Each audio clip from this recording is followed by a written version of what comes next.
நெல்லை மாவட்டம் திடையூர் பச்சையாறு வெள்ளநீர் கால்வாய் அணைக்கட்டு உடைப்பு தொடர்பாக 2வது நாளாக வல்லுநர் குழு ஆய்வு செய்து வருகின்றனர். இதுகுறித்த கூடுதல் தகவல்களை செய்தியாளர் ராமசுந்தரம் வழங்கிட கேட்கலாம்.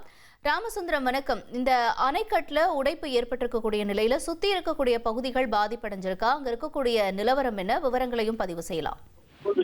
நெல்லை மாவட்டம் தமலாக்குறிச்சி பகுதியில் திரியூர் அருகே உள்ள தமலாக்குறிச்சி பகுதியில் அமைந்திருக்கக்கூடிய அந்த வெள்ளநீர் கால்வாய் அணைக்கட்டு, அந்த பச்சையாறு அணைக்கட்டு நேற்றைய தினம் உடைப்பு ஏற்பட்டது. தொடர்ந்து அப்பகுதி மக்கள் பெரிய அபாயம் இருப்பதாக கூறி போராட்டம்லாம் நடத்தினார்கள். இதை தொடர்ந்து பொதுப்பணித்துறை, நீர்வளத்துறை அதிகாரிகள் சம்பவ இடத்திற்கு ஆய்வு மேற்கொண்டு தற்போது தற்காலிகமாக அந்த உடைப்பை சரி செய்திருக்கிறார்கள். மணல், கருங்கல் உள்ளிட்டவைகள் மூலம், கலவைகள் மூலம் தற்போது அந்த அடைப்பு சரி செய்யப்பட்டிருக்கிறது. இருப்பினும் அந்த அடைப்பிலிருந்து கசிவு, நீர்க்கசிவு தொடர்ந்து அதிகரித்து வருவதால மாற்று வழியில அதை அடைப்பதற்கான ஏற்பாடுகள் நடந்து வருகிறது. பொதுப்பணித்துறை, நீர்வளத்துறை சார்ந்த வல்லுநர் குழு அதிகாரிகள் நேரடியாக தற்போது ஆய்வு மேற்கொண்டிருக்கிறார்கள். அணைய உடைப்பு ஏற்பட்ட இடங்களில் தண்ணீருக்குள் சென்று அடைப்பது தொடர்பான அந்த ஆய்வு தொடர்ந்து நடந்து வருகிறது.